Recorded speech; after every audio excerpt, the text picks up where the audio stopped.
की जय। भगवान भोलेनाथ की जय। माता कामाख्या की जय। सभी संतों की जय। गौ माता की बोली सच्चे दरबार की करौली शंकर महादेव की हर हर महादेव।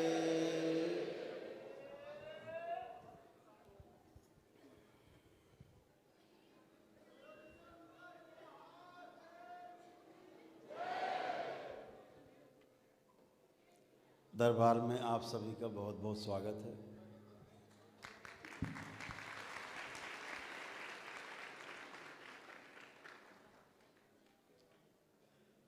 पूर्णिमा के इस विशेष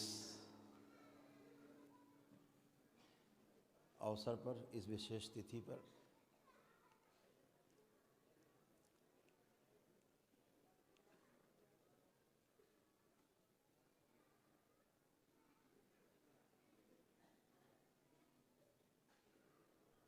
बाबा के भक्तों का और भक्त से शिष्य होने जा रहे हैं उन सभी भक्तों का दरबार में बहुत बहुत स्वागत है।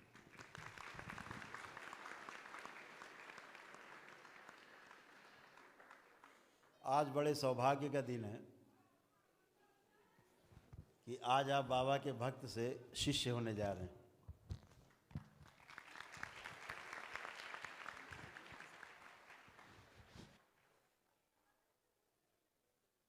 आप उन परम सौभाग्यशाली लोगों में से एक हैं जो बाबा से पहले दीक्षा प्राप्त कर चुके हैं।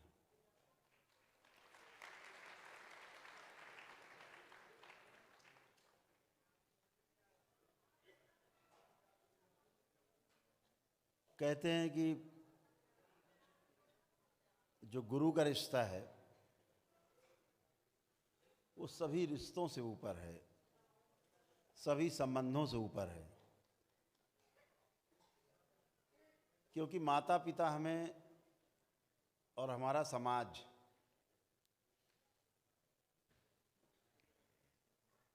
हमें जिंदा रहना सिखाता है। हम जिए कैसे, जिंदा कैसे रहें।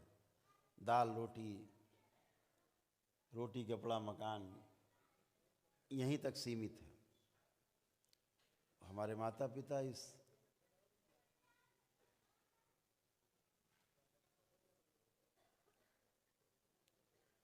इसकी जिम्मेदारी उठाते हैं कि हमारा बच्चा कैसे बड़ा हो करके और सक्षम बने कि किसी के आगे उसको हाथ न फैलाना पड़े। तो जिंदा रहना सिखाते हैं कि ज़्यादा से ज़्यादा धन कमाना, ज़्यादा से ज़्यादा संपत्ति बनाना, ज़्यादा से ज़्यादा वैभव प्राप्त कर लेना, ये हमारे माता पिता सिखाते हैं।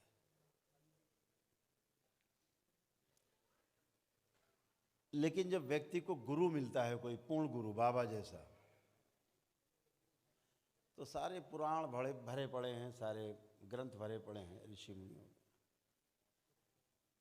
लोगों ने अपने गुरु के लिए उन माता पिता का भी त्याग कर दिया, उस धन संपत्ति वैभव को भी त्याग कर दिया, छोड़ दिया, कभी दोबारा पलट के नहीं देखा।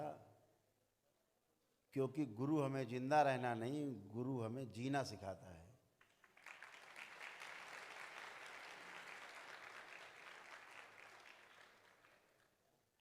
जिंदा तो एक पशु भी रह लेता है। जीने के लिए जो जीने की कला में पारंगत है उसका साथ चाहिए, एक मास्टर चाहिए, एक वो व्यक्ति चाहिए जो पूर्णता प्राप्त हो, जिसको परम पूजनीय बाबा जी हमारे बीच में एक पूर्ण गुरु के रूप में उपस्थित हैं।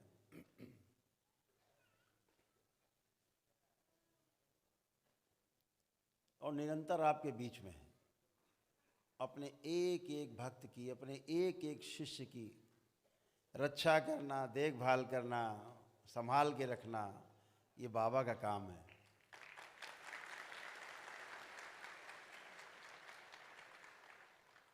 और हमारी माँ उसमें सहयोग करती है, हमारा संरक्षण करती है।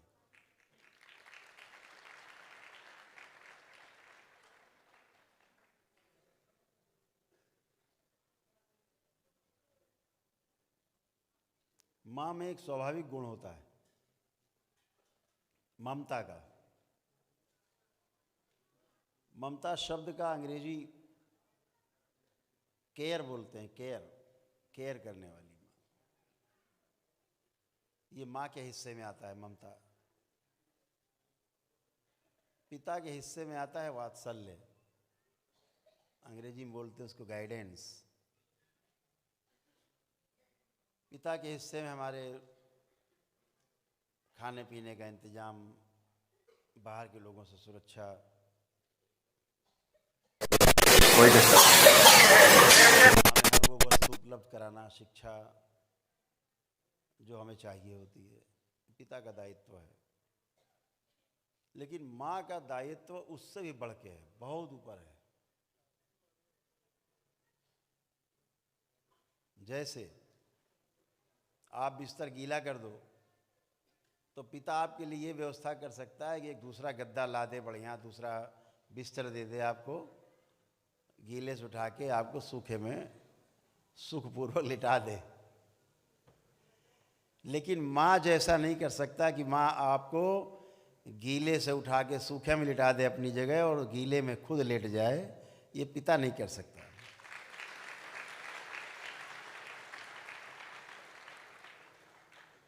ये सिर्फ और सिर्फ माँ कर सकती है,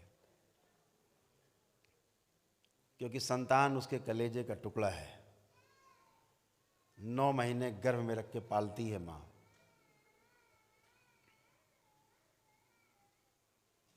माँ के हिस्से में आता है केयर,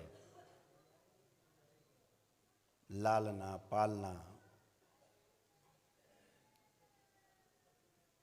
ममता, दुलार।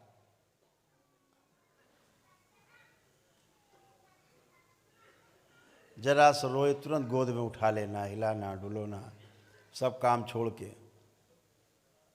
भोजन कर रही माँ हो, बच्चा रो दे तो माँ थाली किनारे करके पहले बच्चे को गोद में उठा के चुप कराती है, उसे दुग्ध पान कराती है। ऐसी है हमारी माँ, जो सृष्टि में शिव और शक्ति के रूप में आप देखते हैं।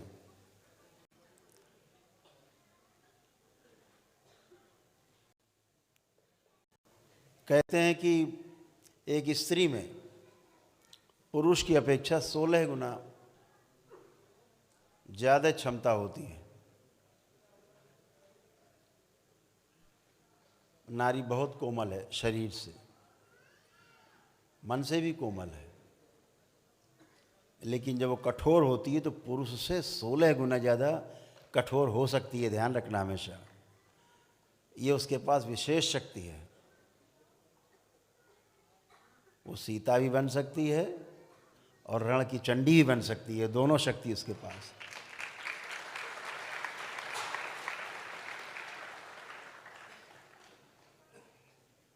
वो माँ है। माँ अपने बच्चे को बचाने के लिए, खतरे से बचाने के लिए अपनी जान पे खेल सकती है, क्योंकि वो माँ है। तो बाबा के साथ माँ का होना, शिव के साथ शक्ति का होना, ये इस बात का परिचायक है कि पूर्णता है। माता पिता के बगैर संतान नहीं।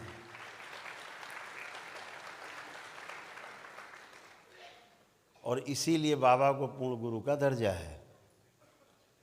पूर्ण गुरु का अर्थ क्या हुआ? पूर्ण गुरु का अर्थ वो हुआ जो समझा हुआ है, हर चीज की समझ है, हर प्रश्न का उत्तर उसके पास है, समाधान है।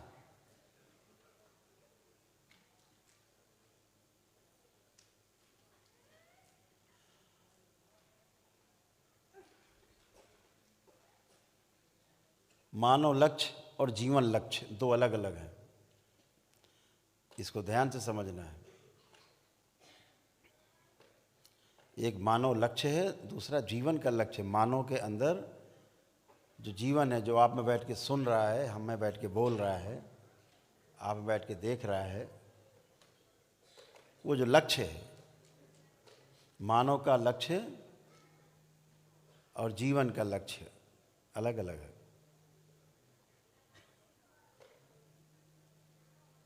जीवन का लक्ष्य है सुख, शांति, संतोष, आनंद और परम आनंद, ये उसका लक्ष्य है, जीवन का लक्ष्य है। और मनुष्य का क्या लक्ष्य है, मानव का क्या लक्ष्य है? समाधान। कोई प्रश्न नहीं होना चाहिए, प्रश्न ना बचे, ये मानव का लक्ष्य है। प्रश्न है तो दुख है, दुख है तो समस्या है, और अगर समस्या है तो सुखपूर्वक जीना नहीं बनता। तो समाधान है तो सुख है।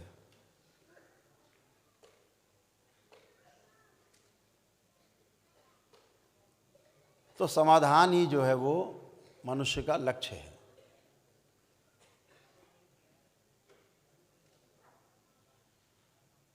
अगर समाधान हो जाए पूरी तरह से तो उसे ही समाधि की अवस्था कहते हैं, समय से पार जाना। जिसके लिए आज आप पहला कदम आज आपने उठाया है बाबा की तरफ, वो समाधान की ओर जाने के लिए आपका आज का पहला कदम है, जो आज आप बाबा के भक्त से उनके शिष्य बनने जा रहे हो। तो एक ही लक्ष्य है, समाधान।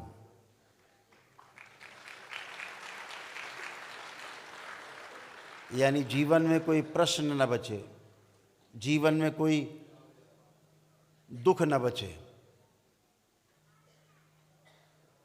लेकिन जीवन में सुख और दुख है क्या?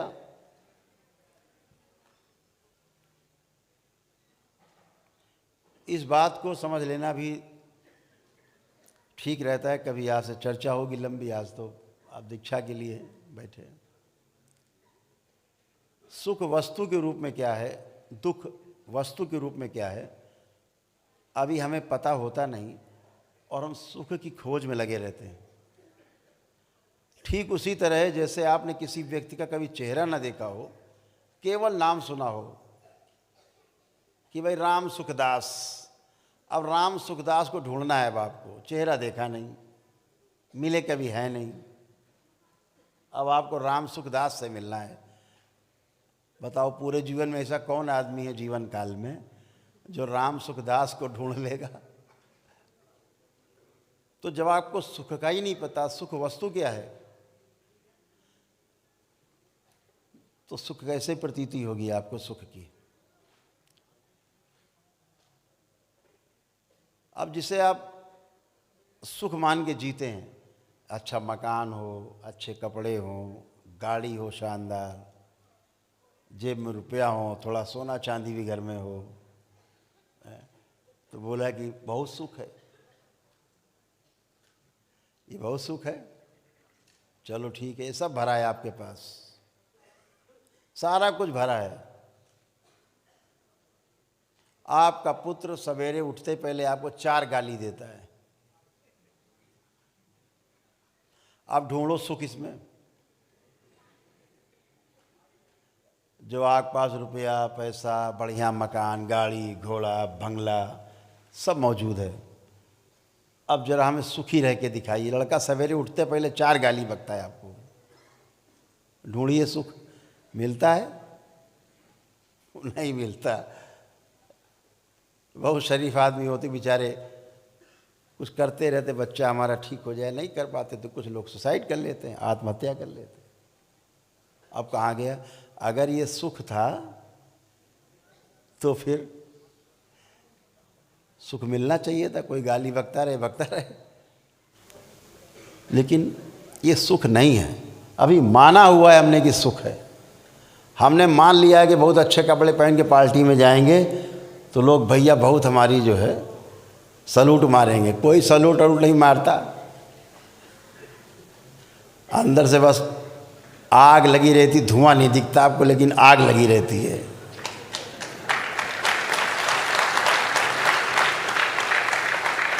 इतना अच्छा कपड़ा पहन के इतना शानदार गाड़ी से आया है, आग लगी रहती है अंदर। ऊपर से कहता बहुत बढ़िया कपड़ा है। बहुत सुंदर लग रहा है तुम्हारे ऊपर, है ना। माने हुए हैं, मान के जी रहे हैं, सामने वाला भी मान के जी रहा है, दोनों मस्त, दोनों की नाक कटी है और दोनों को कटी नाक नहीं दिख रही एक दूसरे की, दोनों सुंदर मान रहे हैं एक दूसरे को, माने हुए हैं सुंदर, दोनों एक दूसरे की तारीफ कर रहे, क्या तुम्हारी नाक कटी यार, इस किनारे से ऐसी कटी हुई है, बहुत सुंदर नुकीली नाक लग रही है। वो उसकी नाक कटी की तारीफ कर रहा है, वो उसके नाक कटे की तारीफ कर रहा है। माने हुए हैं, जी रहे हैं।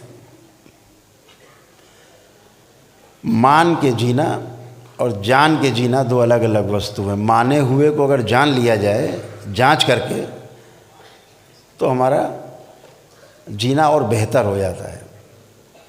तो जब समाधान मिलता है तो समाधान से सुख है, जब तक समाधान नहीं मिलता किसी चीज़ का तब तक दुख है। तो प्रतीति होना और सुख होना दो अलग अलग वस्तु हैं। इस पे कभी बहुत विस्तार से बात करेंगे।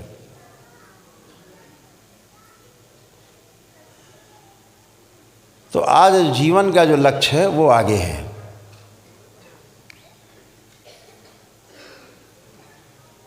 हर व्यक्ति में जीवन के रूप में क्षमता, योग्यता और पात्रता तीन चीज़ें रहती हैं। जीवन के रूप में देखा जाए तो सभी इसके चरम को छू सकते हैं। सब में ये क्षमताएं विद्यमान हैं, योग्यताएं विद्यमान हैं, पात्रताएं विद्यमान हैं, आप पा सकते हैं।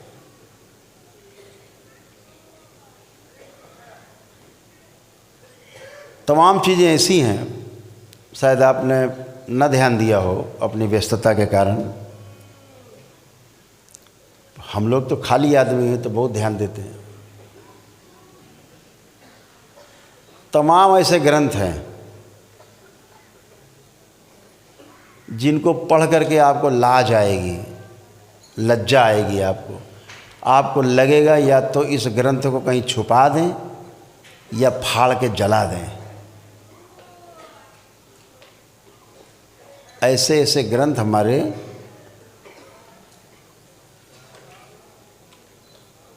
हिंदू संस्कृति में हम लोग हैं तो सामने आ जाते हैं ग्रंथ।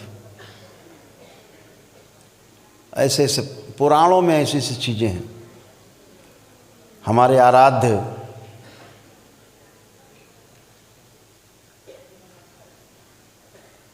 जिन्हें भगवान श्री कृष्ण के रूप में जानते हैं, याद करते हैं, स्मरण करते हैं, पूजा पाठ करते हैं, उनका योग साधना में जाते हैं तो भगवान श्री कृष्ण का स्मरण किए बगैर आपका ध्यान साधना, उपासना पद्धति पूरी नहीं होती, शुरुआत ही नहीं होती। ऐसे भगवान के प्रति भी ऐसी ऐसी अशोभनीय बातें ग्रंथों में लिखी हैं, पढ़ के लज्जा आती है।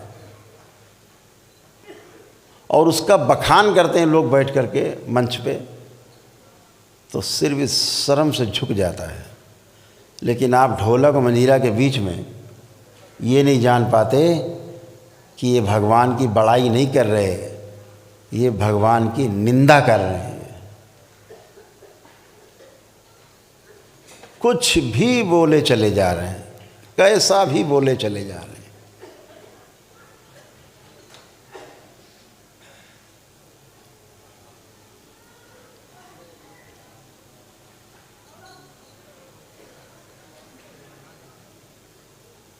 जब आप साधना में उतरते हैं तो एक शब्द आपके सामने आता है सबसे पहले।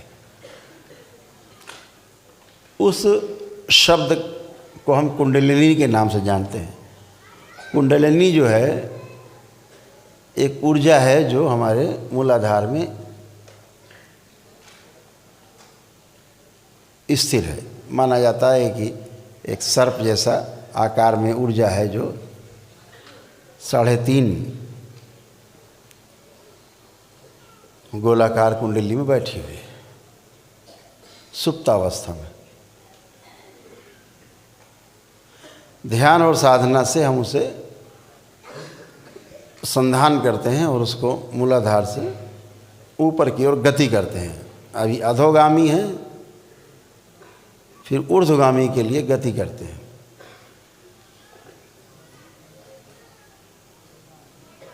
सात चक्र बताए गए इस पूरे रास्ते में, मूलाधार से लेकर के सहस्रार तक। पहला मूलाधार, दूसरा स्वादिष्ठान, तीसरा मणिपूरक, चौथा अनाहत, पांचवा विशुद्धि, छठा आज्ञा चक्र और सातवां सहस्रार। ऐसे 7 चक्र बताए गए।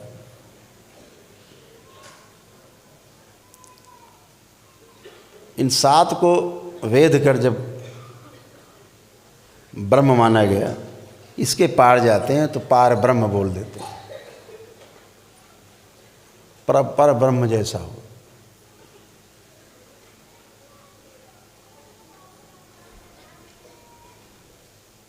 धीरे धीरे आप जब इसमें आगे बढ़ेंगे तो आपको चीज़ें मालूम होंगी, समझ में आएंगी, और धीरे धीरे धीरे धीरे चीज़ों को आप पकड़ना शुरू करेंगे, आगे समझना शुरू करेंगे, फिर करना शुरू करेंगे, फिर ना करने तक जाएंगे। प्रयास से अप्रयास की यात्रा कुंडलिनी की यात्रा है, जो प्रयास से शुरू होती है और विश्राम पे उसका अंत होता है।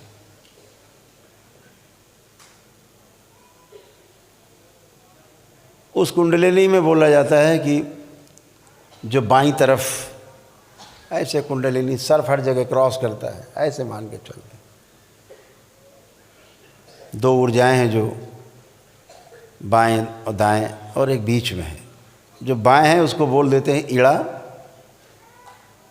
जो बाएं हैं उसको बोल देते हैं ईड़ा, जो दाहिनी तरफ है उसको बोलते हैं पिंगला, जो बीच में है उसको बोल देते हैं सुषुम्ना।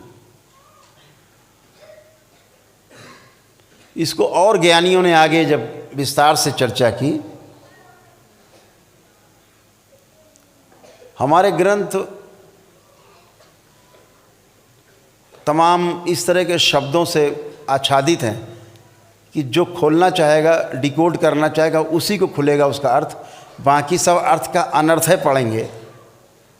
लिखा है सूक्ष्म के रूप में, साधना के रूप में, योग के रूप में, उसको लोग स्थूल में ले जाते हैं। जो जिसके अंदर जैसी भावना होगी, 2 दृष्टियों से देखने वाला उसको स्थूल जगत में अप्लाई करेगा, और इस तीसरे नेत्र से जागा हुआ व्यक्ति उसको उस स्तर पे अप्लाई करेगा जो लिखा है, उससे समझने की कोशिश करेगा। तो ईड़ा, पिंगला और सुषुम्ना बोला। श्रद्धा के साथ लोग शब्द बदल देते हैं। थोड़ा ऋषि मुनियों ने और आगे समझा तो लिखा गंगा, जमुना, सरस्वती। यानी जो ईड़ा है उसको गंगा कहा, वो ठंडा है। ईड़ा ठंडी धारा है, बाईं धारा ठंडी है, दाहिनी धारा गर्म है, उसे पिंगला कहा। तो ऋषि मुनियों ने क्या कहा, ईड़ा को गंगा कहा, ठंडक है, जमुना गर्म नाड़ी है तो उसे पिंगला कहा, और सरस्वती ज्ञान की देवी है, तो जो हमारी सुषुम्ना है वो ज्ञान की नाड़ी है, जिस पर हम आगे चलेंगे, आप चलेंगे, यात्रा करेंगे। तो उस ज्ञान की नाड़ी का नाम सुषुम्ना है। तो कह दिया गंगा, जमुना और सरस्वती। ज्ञान दिखता नहीं, ज्ञान अनुभव किया जा सकता है, ज्ञान को आप देख नहीं सकते। ऐसे सरस्वती हमारे ऋषि मुनियों ने व्यवस्था कर दी प्रयागराज में कि गंगा जमुना जहाँ मिलती है वहाँ सरस्वती नदी भी मिलती है। जहाँ दोनों मिल रही, तीनों मिल रही, प्रयागराज कह दिया। वो तीर्थ है, वो तीर्थ स्थल है, तो प्रयागराज कह दिया गया उसको। गंगा, जमुना, सरस्वती तीनों मिल गई। बोले वो दिखती नहीं सरस्वती नदी प्रयाग जी में, प्रयागराज में सरस्वती नदी नहीं दिखती, गंगा जमुना दिखती, धाराएं मिलती। यानी ज्ञान दिखता नहीं, जो होता है। किसी ने कह दिया कि रज, तम, सत। रज कह दिया ईड़ा को, पिंगला को कह दिया तम, और सुषुम्ना को कह दिया सत, सात्विक। ऐसे 3 नाड़ी। ऐसे ही मैं उन बुद्धिमानों को बताना चाहता हूँ जिन्होंने राधा को एक कैरेक्टर मान लिया। राधा भी ऐसा ही एक कैरेक्टर है, इसीलिए कहीं ग्रंथों में उनका न महाभारत में न भागवत पुराण में कहीं पर भी उल्लेख नहीं है। अगर हम आपकी बात मान लें कि भगवान श्री कृष्ण की 16,108 रानियाँ थी, तो राधा से शादी करने में क्या आपत्ति थी? कोई आपत्ति नहीं। 8 तो उनकी पटरानियाँ ही थी। फिर वो तो श्री कृष्ण थे, उन्हें कौन रोक सकता था? तो राधा ऐसे ही एक ऋषि मुनियों द्वारा अपने प्रेम में बनाई गई धारा। क्या? ईड़ा को कह दिया रुक्मणी और पिंगला को कह दिया सत्यभामा, गरम तेज, रुक्मणी ठंडी, और राधा को बोला ज्ञान का प्रतीक नाड़ी। ये 3 नाड़ियों के नाम रखे हमारे ऋषि मुनियों ने। तो राधा वो ज्ञान की ओर ले जाने वाली नाड़ी का नाम है, उसका नाम है सुषुम्ना। जो साधक लोग बोलचाल में इस्तेमाल करते हैं, क्योंकि भगवान कृष्ण तो योगेश्वर हैं। एक योगेश्वर को सम्मान देने के लिए राधा नाम का इस्तेमाल हुआ। लोगों ने उस कैरेक्टर को स्थूल में इतना ज़्यादा चटपटा बना दिया कि हमें अपने आराध्य के लिए दिन भर में 4-6 लोगों से लड़ना ही पड़ता है कि ऐसे नहीं थे वो।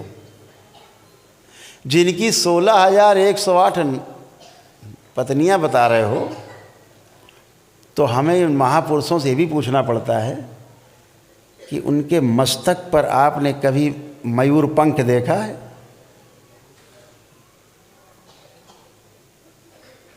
मोर का पंख देखा है लगा श्री कृष्ण पे? क्या श्री कृष्ण इतने गरीब थे कि मोरे पंख लगा के घूमते रहे जिंदगी भर? लेकिन मोर पंख ही लगा रहा उनके। क्यों? क्योंकि भगवान श्री कृष्ण ने कभी किसी स्त्री के साथ संसर्ग नहीं किया। ऐसा माना जाता है कि मोर पंख का अर्थ होता है कि मोर कभी अपने जीवन काल में मोरनी के साथ संसर्ग नहीं करता है, शारीरिक संबंध नहीं बनाता, फिर भी संतान पैदा होती।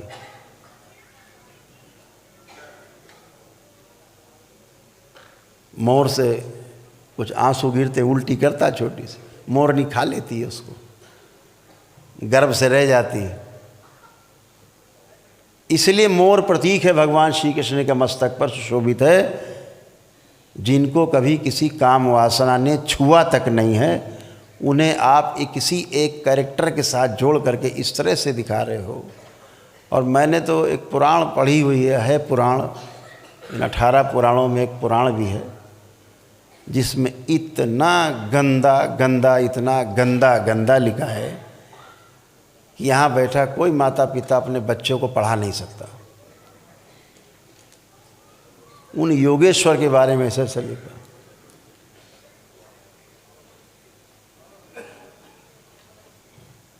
तो किताबों में मत जाइएगा कभी, ध्यान रखिएगा, फंस जाओगे। हमेशा अपने अनुभव की बात मानना। आज जो आप पहली सीढ़ी पे कदम रखने जा रहे हो, आज आप पहली बार अनुभव करने जा रहे हो जीवन का। अभी तो शरीर के सुख देखे हैं, जो जीवनगत सुख है उस सुख का नाम है निरंतर सुख, जहाँ कभी सुख की बीच में कटिंग नहीं होती है, निरंतर सुख है, अबाध सुख। वो आपका अनुभव से ही आता है, जीवन से ही आता है। शरीर में सुख और दुख आ सकते हैं, जीवन में आप चाहें तो केवल सुख ही सुख हो सकते हैं और निरंतर सुख बना रह सकता है। कभी दुख की तरफ लौटेगा ही नहीं, दुख होगा ही नहीं। तो आज जिस आप कभी चर्चा करेंगे राधा पर चर्चा करेंगे, सब पे सब प्रतीकात्मक है। रावण को दशानन कह दिया गया, रावण को दशानन कहा गया। क्यों कह दिया गया? इसलिए कह दिया गया कि हमारा जो पहला चक्र है, हमारी कुंडलिनी से जब यात्रा शुरू होती है सहस्रार तक, मूलाधार से, तो मूलाधार में कमल के 4 पंखुड़ी बताई गई, 2 पंखुड़ी इधर 2 पंखुड़ी इधर, 4 पंखुड़ियाँ बताई गई। स्वादिष्ठान में 6 पंखुड़ियाँ बताई गई, 3 इधर 3 इधर कमल की। लेकिन मणिपूरक पर जो नाभि के पास चक्र है, नाभि के आसपास, उस चक्र का नाम है मणिपूरक चक्र। उसमें 10 दल का कमल बताया गया, 5 कमल के दल इधर, 5 इधर, 5-5 पंखुड़ी, 10 पंखुड़ी।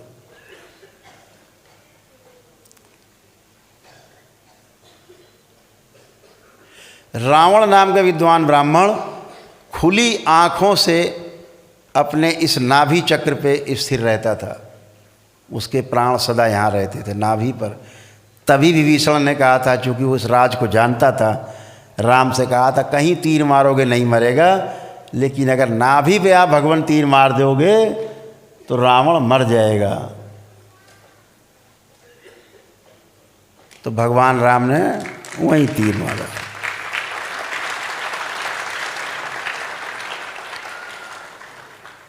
हम आँख खुली रखते हैं, आप सब तो मूलाधार में रहते हैं। मूलाधार कहाँ है?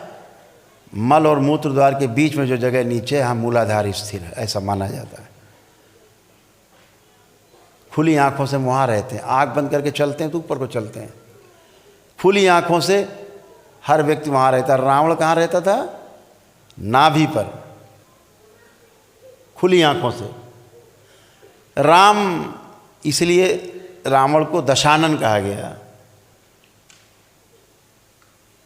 दशानन, 10 कलाओं का ज्ञाता, 10 कलाओं का ज्ञाता थे रावण। खुली आँखों से नाभि पर रहते थे। राम को कहा गया कि 12 कला के अवतार है। इसके ऊपर आता है मणिपूरक के ऊपर अनाहत चक्र। अनाहत, ये 12 दल का कमल है यहाँ पर। इसीलिए भगवान राम को कहा गया 12 कलाओं के अवतार। सुना होगा आप लोगों ने, 12 कलाओं के अवतार क्यों कहा गया? राम एक ऐसे योगी थे, महायोगी, खुली आँखों से अनाहत चक्र पे निवास करते थे। आँख खुली है, रहते यहाँ थे। इतने बड़े योगी थे। महान ऋषि परंपराओं का संरक्षण उन्हें प्राप्त था। गुरु वशिष्ठ जैसे, गुरु विश्वामित्र जैसे गुरुओं का सानिध्य उनको प्राप्त था। उनसे शिक्षा दीक्षा उन्होंने पाई। और आपको पता है भगवान श्री कृष्ण को योगेश्वर क्यों कहा जाता है? इससे ऊपर एक चक्र है यहाँ पर, इसे बोलते हैं विशुद्धि चक्र। ये जो विशुद्धि चक्र है, ये 16 दल का कमल है। इसीलिए भगवान श्री कृष्ण को, क्योंकि वो खुली आँखों से यहाँ निवास करते थे सबसे ऊपर, इसीलिए उन्हें 16 कलाओं का अवतार कहा जाता है।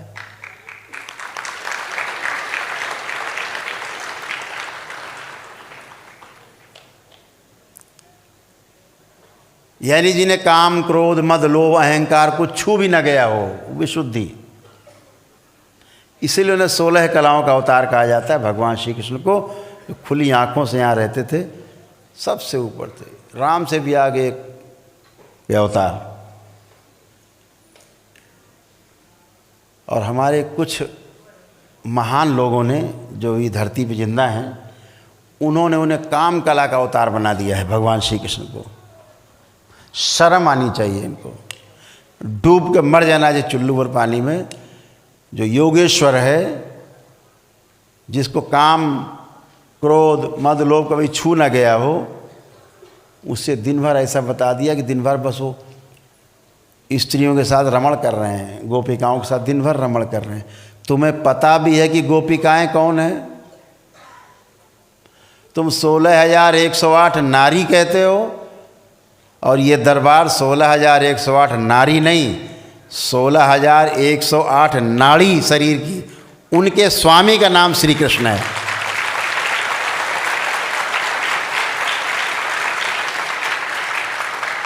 जैसे पति को स्वामी कह दिया जाता है, तो भगवान श्री कृष्ण को क्या कहा गया? 16,108 नाड़ियों के स्वामी, जिनके नियंत्रण है नाड़ियों पर, एक एक नाड़ी पर। उनके शरीर की एक भी नाड़ी बगैर उनकी इच्छा के धड़क नहीं सकती थी। उनका नाम योगेश्वर श्री कृष्ण है। और आप उन्हें 16,108 नारियों का पति बताते हो? शर्म आनी चाहिए। इतना ही नहीं, ये भी लिख डाला सबके 10-10 लड़के, एक एक लड़की उत्पन्न हुई। हद है भाई।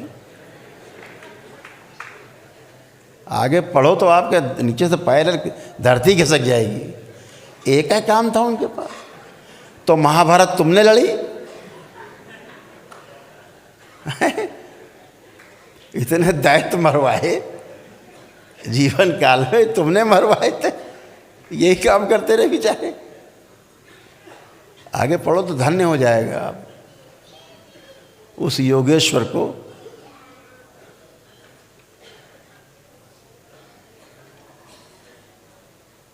जिन्होंने इस देश को नहीं, पूरे विश्व को दिशा दी।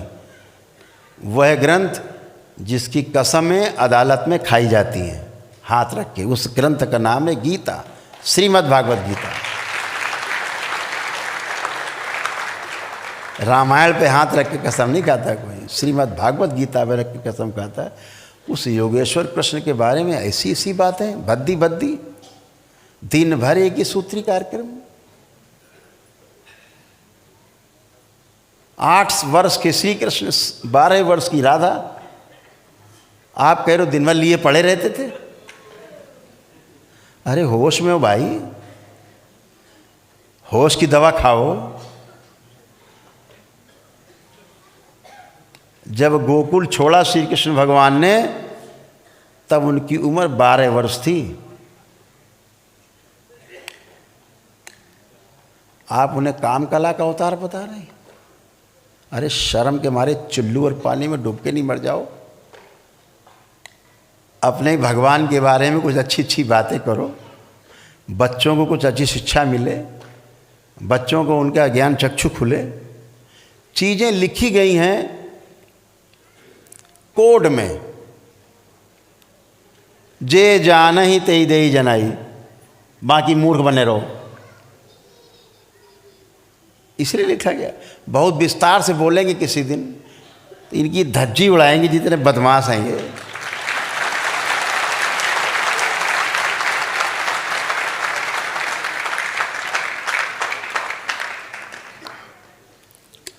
मालूम होना चाहिए युवा पीढ़ी को कि हमारे भगवान श्री कृष्ण योगेश्वर थे, योगी राज थे। उनसे बड़ा संसार में कोई योगेश्वर हुआ नहीं, योगी हुआ नहीं।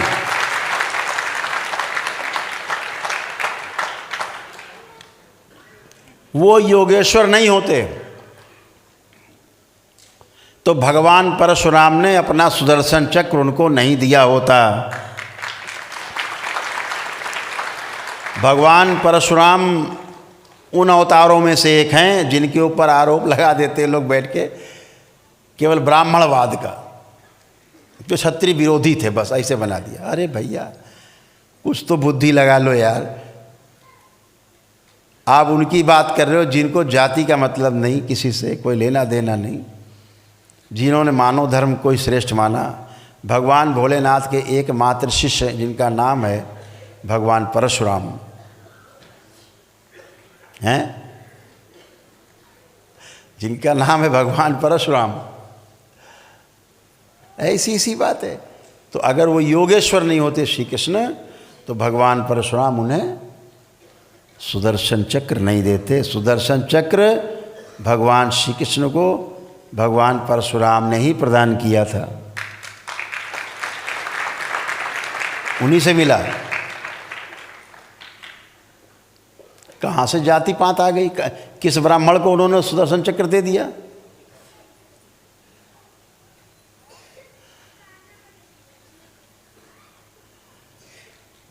भगवान श्री कृष्ण ब्राह्मण नहीं थे, लेकिन आप अपने आरोप लगाते समय वो तो क्षत्रिय विरोधी थे, वो जाति प्रथा विरोधी थे,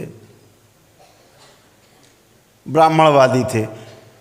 जब अपना धनुष ले करके अब उन्होंने कहा कि हम तो तपस्या में जा रहे हैं, हमारा काम पूरा हो गया, तो कहा कि भगवान शंकर को उनके जो अस्त्र शस्त्र वापस कर दिए जाएं कि हम क्या करेंगे धनुष धनुष।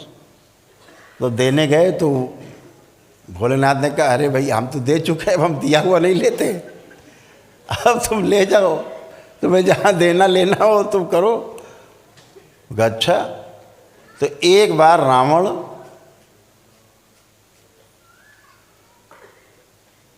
को बंदी बना लिया था सहस्रबाहु ने, अपनी कैद में रखे थे।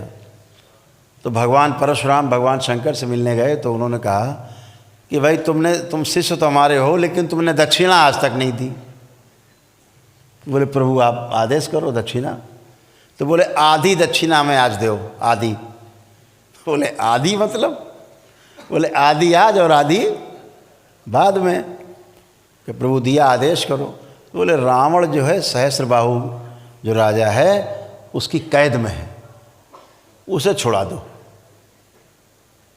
और भगवान परशुराम की कौन से पुदीना काटे थे, किसी का जो झगड़ा था भाई, भगवान भोलेनाथ के कहने पे, महादेव के कहने पे उन्होंने जा कर के अकेले ही, वो तो वन मैन आर्मी थे, अकेले ही आर्मी उनके बराबर कुछ था ही नहीं, मार काट के रावण को छुड़ा लाए, आज़ाद करा दिया।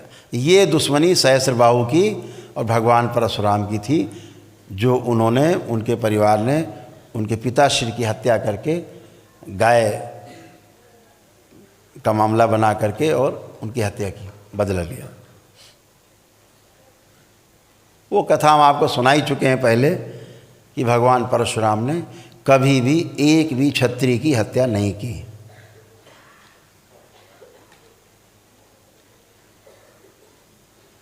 कर ही नहीं सकते।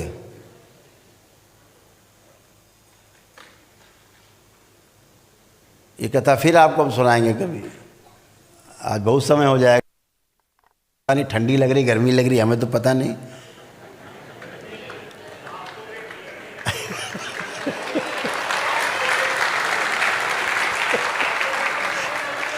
हमको देख के गर्मी लग सकती है आपको। पता है, चलो 5 मिनट लगेंगे, सुनाई देते कथा भगवान परशुराम।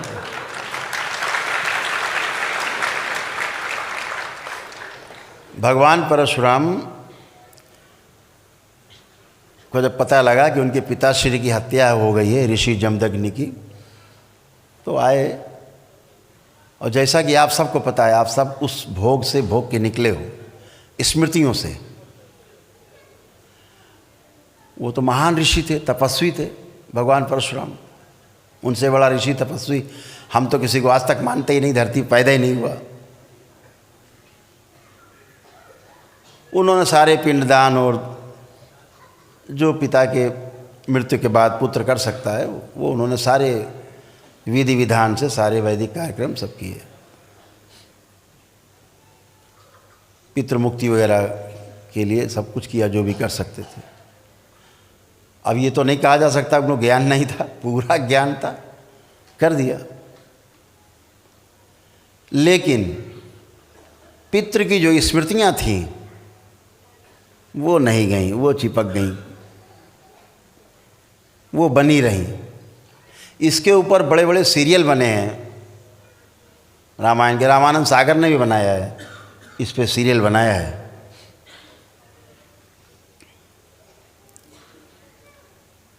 वो स्मृतियां चिपक गई। पिता की स्मृति, बदला लेने की स्मृति, मृत्यु के समय की हम बोलते हैं ना कि पितृ की मृत्यु के समय की जो स्मृति है वो सबसे भारी होती है, बहुत मजबूत होती है। वो अगर रह गई तो फिर आपको वैसे ही नाचोगे जैसे स्मृति थी। तो जब जब वो स्मृति आगे आती थी बदला वाली उनके पिता की, तब वो सबको गाजर मूली की तरह काट के रख देते थे। उन्हें ही नहीं पता लगता था किसको काटा है। ऐसा 20 बार काटा है वो, धीरे धीरे। 21वीं बार जब फिर उठाया फरसा उन्होंने, वो स्मृति आगे आई तो भगवान परशुराम फिर बन गए ऋषि जमदग्नि। बेटा नीचे, पुत्र पिता आगे, स्मृति, पितृस्मृति। तो वो भाग के कुछ लोग जो है वंशी क्षत्रिय थे, वो जामवंत जी और हनुमान जी जहाँ पे इकट्ठा थे वहाँ पहुँचे। वो कहा हमें बचाओ, रक्षा करो, ये तो पता नहीं कहाँ है, सबको मारे कांटे डाल रहे हैं, हम लोग कुछ किया भी नहीं, बचाओ। तो जामवंत जी ने हनुमान जी से कहा भाई बचाना तो धर्म बनता है, तुम हनुमान जी बचाओ सबको। बोले ठीक है महाराज।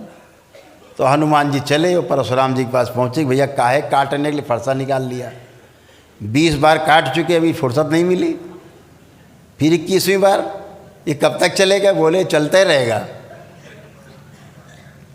तो बोले नहीं युद्ध होगा। तो बोले हट जाओ नहीं तुम भी मर जाओगे इसी में। अब हनुमान जी अपना रूप बदल के थे, झगड़ा हुआ, खूब लड़ाई चली, खूब युद्ध चला घमासान। भगवान परशुराम जी का हनुमान जी का युद्ध 5 दिन लगातार चलता रहा। एक विष्णु अवतार और दूसरे रुद्र के अवतार, दोनों का युद्ध बराबर चलता रहा। आखिरी में हनुमान जी ने कहा यार तो मानने को ही नहीं तैयार ये आदमी। तो उन्होंने अंतिम कोई अस्त्र चलाया और परशुराम जी बेहोश हो गए। तो उनको ले जाके पेड़ में बांध दिया। वो कहा जरा देखे तो क्या इसके अंदर है क्या, काहे कांटे डाल रहे हैं भाई सबको। तो जब अंदर जाके हनुमान जी ने देखा तो देखा कि उनके पिता की स्मृति, पितृ स्मृति पड़ी थी, बदले की भावना की। जब वो आती थी स्मृति एक काटने लगते। तो भगवान हनुमान जी जो है बजरंगबली, ऐसी कथा है कि पितृलोक गए, वहाँ से उनके पितरों को लाए, उनसे कहा भैया ये तुम्हारी जो स्मृति पड़ी पहले ये बटोरो, ये सबको कांटे डाल रहे हैं, ये तुम्हारी स्मृति कटवा रही सबको। तो उनके पितरों ने अपनी सारी स्मृतियाँ बटोरी और वहाँ से गए। तब भगवान परशुराम के 2 आंसू गिरे। अपने पिता की मृत्यु पर नहीं रोए थे, इसीलिए कहा जाता रोना जरूरी, स्मृतियाँ नष्ट हो जाएं। बच्चे को रुलाया जाता जब पैदा होता, क्यों? रोज आए, जैसे दरबार में आपको रुलाया जाता है, आपको कहा जाता है ना अब आंसू गिरेंगे, तो आप जब संकल्प करते हो तो आंसू गिरते हैं आपके, खांसी आती, डकारें आती, हिचकी आती, तो ये सब स्मृतियाँ नष्ट होती हैं।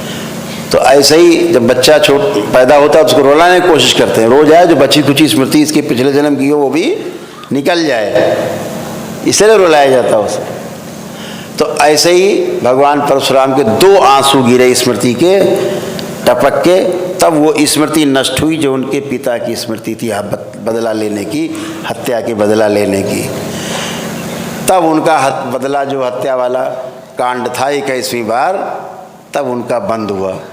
तो इससे क्या सिद्ध हुआ कि भगवान परशुराम ने कभी किसी की कोई हत्या नहीं की, और कोई ऋषि कभी किसी की कोई हत्या नहीं कर सकता, वो तो परम ऋषि थे।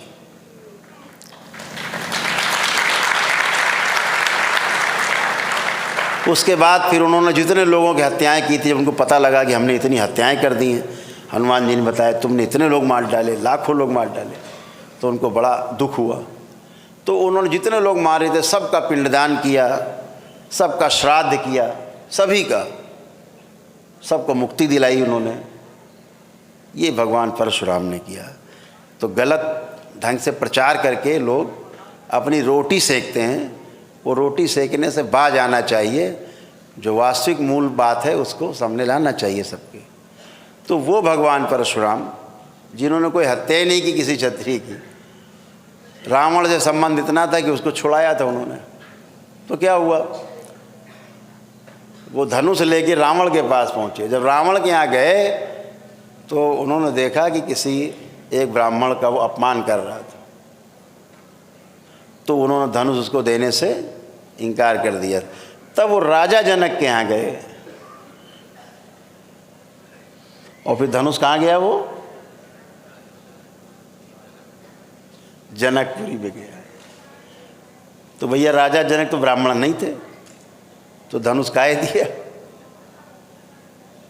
तो जो दुनिया भर की तमाम कथाएं गड्ढम सड्डम लोगों ने सुना रखी हैं, समाज को भ्रमित कर रखा है, इस भ्रम से बाहर निकलना है, ग्रंथों से बाहर निकलना है, यथार्थ में आना है, अनुभव में आना है, अनुभव में जीना है कि कोई ऋषि मुनि कभी किसी की कोई हत्या ही नहीं कर सकता। चींटी तो मर नहीं सकती पैर के नीचे, आदमी कहाँ से काट देगा वो। तो ऐसे भगवान परशुराम ने भगवान श्री कृष्ण को अपना सुदर्शन चक्र दिया। तब भगवान श्री कृष्ण जो जरासंध से के भय से वो भी पीड़ित रहते थे, भाई रिश्तेदार थे, जब वो चक्र मिला तो थोड़ा सुरक्षा हुई, तब वो सुदर्शन चक्रधारी कहलाए। तो ऐसे भगवान श्री कृष्ण के बारे में ऐसी अनर्गल बातें तमाम जो लोग कथा कहानी में बैठ करके ढोलक मंजीरा बजा के चोरी चकारी, उनको चोर सिद्ध करना, उनको लुच्चा सिद्ध करना, लड़कियों के पीछे दिन भर पड़े हैं, कपड़ा चुरा के भाई चढ़ गए ऊपर, लड़कियां नहा रही थी तो कपड़ा चुरा लिया ऊपर चढ़ गए, इस टाइप की हरकतों वाली बातें लिखना बताना। जब इतना लिख दिया था तो इतना लिख देने में ग्रंथ में कौन सा भैया बड़ा भारी पहाड़ टूट जाता कि यहाँ राधा से शादी हो गई थी, लिख देते। तो जब राधा होती तब ना शादी होती। तो ऋषि मुनियों ने तो राधा नाम का एक कैरेक्टर पैदा किया अपने प्रतीक के रूप में, योग साधना के कुंडलिनी के प्रतीक के रूप में। इन लोगों ने उसको सही का समझ लिया। अब सही का समझ के पता नहीं क्या क्या कथा लिख डाली, भगवान मालिक है। तो हम तो इन सबसे कहेंगे भैया थोड़ी बुद्धि का इस्तेमाल करो और हमारे आराध्य को, उनकी जो उन्होंने किया जीवन काल में मानव जाति के लिए, जीवन भर अपना पूरा जीवन लगा दिया भगवान श्री कृष्ण ने, उसका बखान करो। ये दुनिया भर की उठापटक और दुनिया भर की अपनी काम कलाएं उन पर मत थोपो। खुद के अंदर काम कलाएं हैं, दिन भर कामुकता में भरे हुए हैं, तो दिमाग में उनकी कामुकता चढ़ी तो कामुकता ही दिख रही उनको बाहर सामने वाले में, सब जगह इतने कामुक हैं। वो लिंग भैरवी पीछे ही नहीं छोड़ रही, लगी है पीछे लिंग भैरवी। हम छुड़ा देंगे पीछा लिंग भैरवी से। ये दरबार लिंग भैरवी से पीछा छुड़ाने में सक्षम है। तो आप सबका पीछा जो कि छूट चुका है लिंग भैरवी से, कुछ लोग हैं आज छूट जाएगा। अभी शुद्धि होगी, शुद्धि के बाद फिर सिद्धि होगी, उसके बाद फिर अगला कार्यक्रम तय होगा। तो चर्चा यहाँ पे विराम देते हैं कि तमाम प्रतीकात्मक बातों का आध्यात्मिक अर्थ है, उन शब्दों को आध्यात्मिक अर्थ में प्रयोग किया गया है। लोगों ने स्थूल में कहानियाँ बना ली, आध्यात्मिक में लिखा, और कुछ लोग आए उसको शब्दों में कहानी बना ली। एक तीसरे काका आए, उन्होंने सही मान के सब रख कर डाला, सही मान लिया, सब ऐसा ही था। तो ऐसा कुछ नहीं है। जब आध्यात्मिकता में आप उतरेंगे तमाम रहस्य खुलेंगे आपके सामने कि माँ महाकाली कौन है, माँ दुर्गा शक्ति कौन है, तो हनुमान कौन है, तो फिर शिव कौन है। तो ये बाद में सब खुलेगा जब आप धीरे धीरे चलते जाओगे एक एक कदम। रावण कौन है, तो राम कौन है, तो कृष्ण कौन है, तो शिव कौन है। अभी आप देख रहे हो, ये देख रहे हो, ये कमल ही है, ये भी कमल है, ध्यान रखो, जिसे आप त्रिशूल कह रहे हो। ये दो दल का कमल है, बीच में अगल बगल दो दल हैं, पंखुड़ी, एक ये एक वो। यहाँ पर दो ही दल का कमल है, यहाँ 16 दल का कमल है, और जो आज्ञा चक्र है इसमें 2 दल का कमल है, एक इधर पंखुड़ी और एक इधर। तो 2 बीच में रहता ये कमल का। तो ये 2 दल का कमल, यही त्रिशूल है, ये प्रतीक है कमल का। अब आप इसको कुछ और कहने लगो तो फिर कहने रहो, कहने से क्या जाता है, लेकिन यहाँ 2 दल का कमल है, इसलिए त्रिशूल है। शिव नेत्र है तो उस शिव नेत्र के जहाँ पर कमल है उसको 2 दल का कमल है तो त्रिशूल बताया आपको।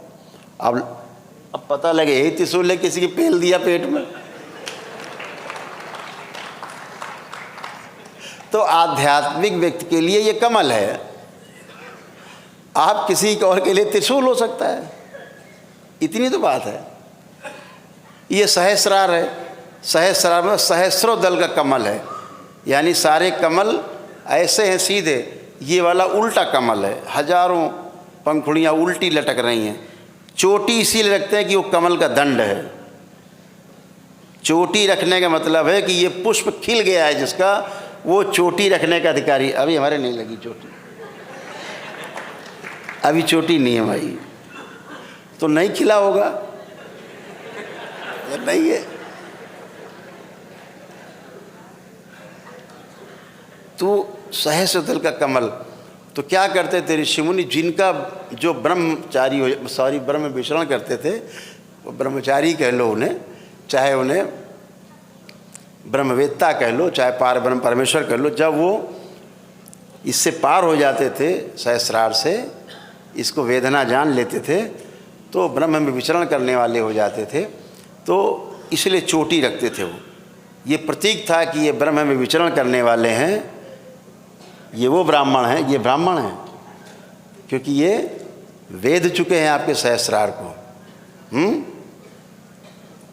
उनकी देखा देखी चेला चोटी रखने लगे, चेला के देखी देखी गृहस्थ रखने लगे। अब सभी चोटी वाले सब ब्रह्मचारी हो गए, सभी ब्रह्मचारी हो गए, सब चोटी। तो एक संस्कृति में आ गया चोटी रखना हिंदुओं की, और कोई बात नहीं, कहीं ना कहीं से तो परंपरा चलती है ना, तो चली वहीं से।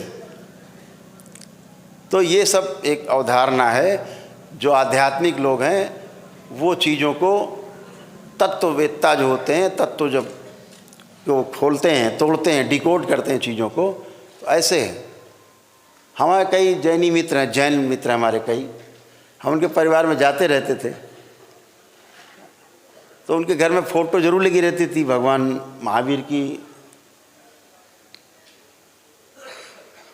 ये भगवान बुद्ध का भी आपने देखा होगा कभी फ़ोटो, कोई मूर्ति तो यहाँ पे देखा होगा, घुंघराले जैसे बाल देखा है, घुंघराले बाल बिल्कुल ऐसे भगवान महावीर को। तो अपने दोस्तों से हम पूछते थे कि भाई ये ऐसा क्यों बोले, उनके बाल घुंघराले थे। आज तक हमें कोई नहीं बता पाया कि बाल घुंघराले क्यों थे। ये बाल नहीं है, ये दिखाया गया है उस समय के पुराने लोगों ने। सहस्रदल कमल है, जो उल्टी पंखुड़ियाँ लटक रही हैं, जूड़ा और उल्टा कमल, यानी सहस्रदल कमल इनके खिले हुए हैं, ये है। और वो बता रहे हैं नहीं घुंघराले बाल हैं, वही राधा की तरह है नहीं, फिर भी बता रहे हैं। तो वो ऐसे ही बना के कुंडली को कुछ का कुछ बताते हैं। तो आध्यात्मिक दृष्टि से जब विवेचन होगा, आपके साथ बैठेंगे कभी, को विधि से विवेचन होगा, खूब ढंग से होगा। तंत्र का अर्थ ही होता है विधि, उपाय, कोई मार्ग, व्यवस्था। तो तंत्र में सब कुछ उपलब्ध है, सब अनुभवगम्य है, सब अनुभव आप कर सकते हैं। पहली सीढ़ी आज आपकी है और आप इसमें प्रवेश कर रहे हैं। पुनः आप सबको बहुत बहुत धन्यवाद, बहुत बधाई।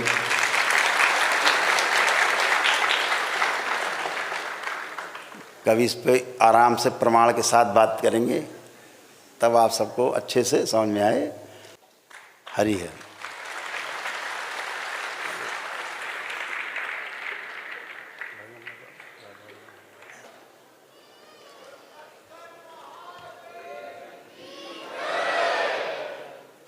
जय जय